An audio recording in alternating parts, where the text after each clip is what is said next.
Will you keep skating? Um, Is that something you enjoy doing? You know, I choreograph a lot for other skaters, Yeah. so that may be in my future. But having said that, from our point of view, from skating on a regular basis, because we're always scheduling ourselves for the next event.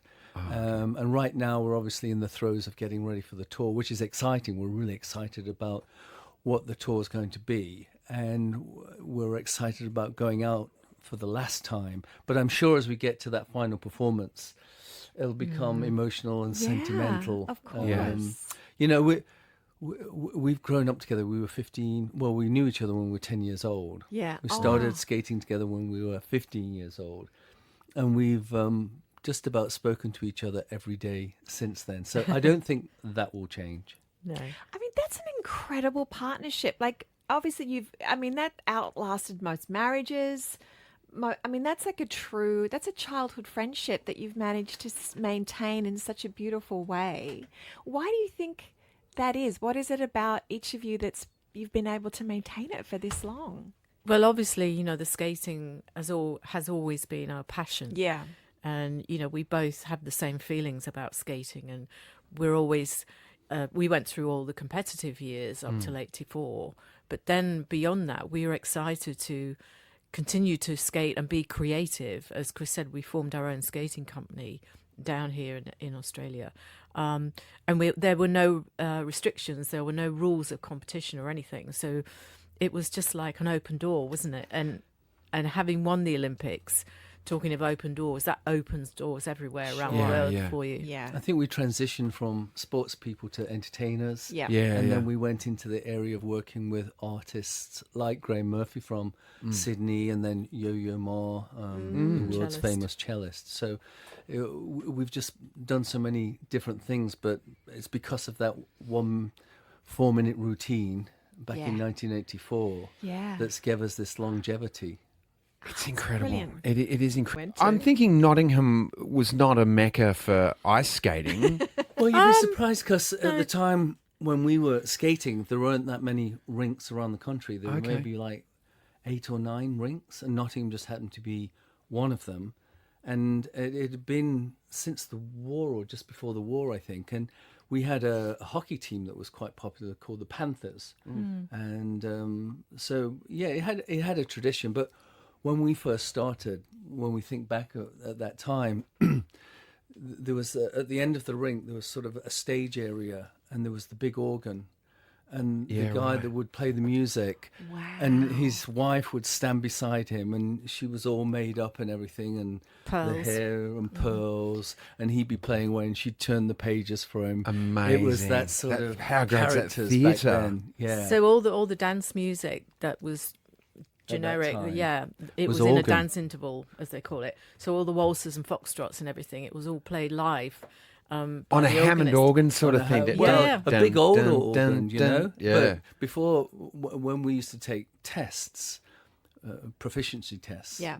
and you'd hear the metronome first. Tick, tick, tick, tick, tick. Then the music would come in and go, oh, here we go. No excuse So, to be out of time, yeah, really. It was Yeah. when you think back of those days. All the ice rinks had organs. That was how you got the music. In those That's fabulous. Isn't it actually. funny that, like in America, at the baseball, like the World Series is on at the moment, and it's that whole 7th inning stretch. It's still the Yeah. organ going it's on, a and tradition. the same. You've been known for your creativity, obviously, and pushing the boundaries in ice dancing. Do you remember was there ever a crazy, wild, unconventional idea or performance that you actually never got to perform? Was there something that you wanted to, like, let's do a trampoline in the middle of the ice, or I don't think so. I think we've had crazy ideas and we've managed to make them Pull them off. work. Yeah. One of the rewarding things that we did, we made a documentary, and we shot it in Alaska.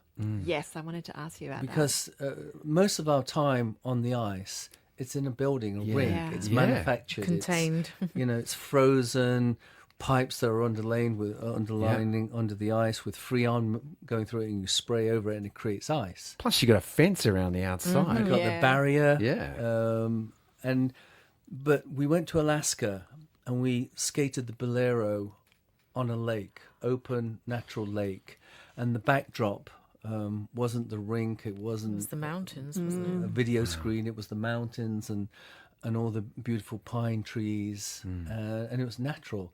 And there was nobody there. There Yeah. was not an audience. There was a camera, Yeah. and that was so rewarding to be able to it? It was just go and do that. adding that, because we always say that when you skate, you've got this sense of freedom and flying almost, and being able to do it outdoors without any barriers and restrictions. It was, I don't know, it's quite an emotional feeling because it's something we never thought we'd be able to And do. also, we felt quite small. Yeah. Yeah. Yeah. Because it was huge. Specks like that, Yeah. and the vastness of the landscape. Yeah, because there was a drone as well, so you could see from the top, how small we were my compared to gosh. the lake. Question.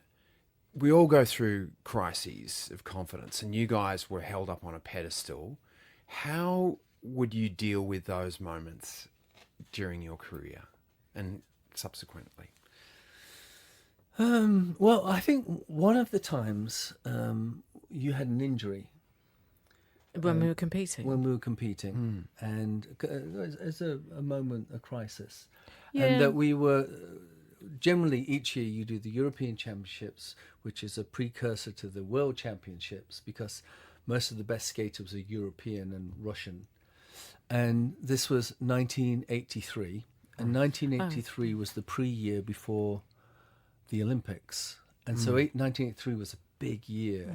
So it was important to win the World Championships going into the following year for the Olympics. And the European Championships, we had a big fall, didn't we? Yeah, we were training the Barnum routine and we fell. And I ended up fracturing my shoulder blade. And so we literally had to pull out the European Championships. And for us, that's the first time we'd had to miss a big competition. We'd done all our British Championships, European Worlds. And as Chris said, it was the year before the Olympic year. So And it was letting our quite... competitors in a way. Someone else The was Ru- going to the win that Russians. Europeans. Right. It wasn't Yeah. going to be us, for sure. Right. So coming back from that, we had about 7 or 8 weeks before the World Championships, and so we just, we had to get over the Lots of injury. You can't make rehab. the injury better Yeah. overnight. It's a Yeah. fracture, so we had to come to terms with that. Yeah. And then when it was time to get back on the ice, the process of getting back was emotional, Yeah, and difficult. But as a team, Yeah. I think you have to come together and work together and understand each other, what we need to do.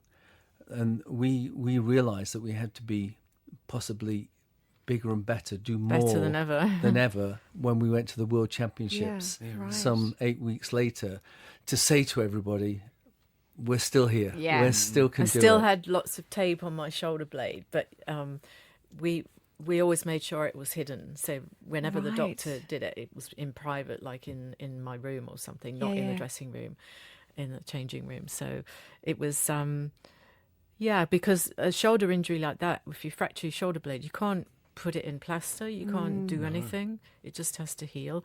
And there's not a lot of blood supply to that area. So I had to be really, really careful not to put it back by training too much or doing Yeah. too much with it at first. But as Chris said, we had an extra several weeks of training. I remember we couldn't bear to watch the European Championships Couldn't watch it. on the television. No. No, we couldn't, because it was emotional for Yeah, us. of Like, we should be course. there. Yeah. But having said that, when we did get ready, go to the World Championships, we felt more than trained, more than ready, because we'd had those extra weeks. I think those moments of crisis, it actually makes you even more determined. More and stronger. Sure. Yeah. Yeah. To want to be, if you've got the passion and the desire. I think it's so brave as well. I mean, particularly for you, Jane, the amount that you're being thrown about, tossed about. I mean, I know it takes bravery to do that as well for the Manx. You've got like literally the woman's hands, life in their hands. Yeah, well, But Chris just to dropped get her and she back- broke her shoulder. That's what we've just been talking about in the last 3 minutes. It was all his fault. But to having be able said to that, get Jane back has up. broken my nose. I've landed on top of She's him a few put a times. blade through my hand. Oh, that'll do it. Yeah. Squashed a disc. Oh, So I interrupted your question. no, I was just saying it's like there's so much bravery that has to be Yeah. involved, and then to get back on the ice after you know, and do that same routine again when there's 'Cause been it an hurts injury. when you fall on ice. And if you're going at speed that you two are, yeah. Oh yeah. How would you both like to be remembered in the world of figure skating? Well, just be remembered that. Yeah. Yeah, just being, you know, certainly here in Australia, most people go, oh, Torval and Dean. They do. And so it's the memory of, Yeah. yeah, I Yeah. think that's sort of our legacy. Yeah. And that the memory has not dimmed as well. Like it's Oh, just thank you. yeah, it's very, very vivid for all of us who got to see it, and you know, and in ensuing years as well. So I brought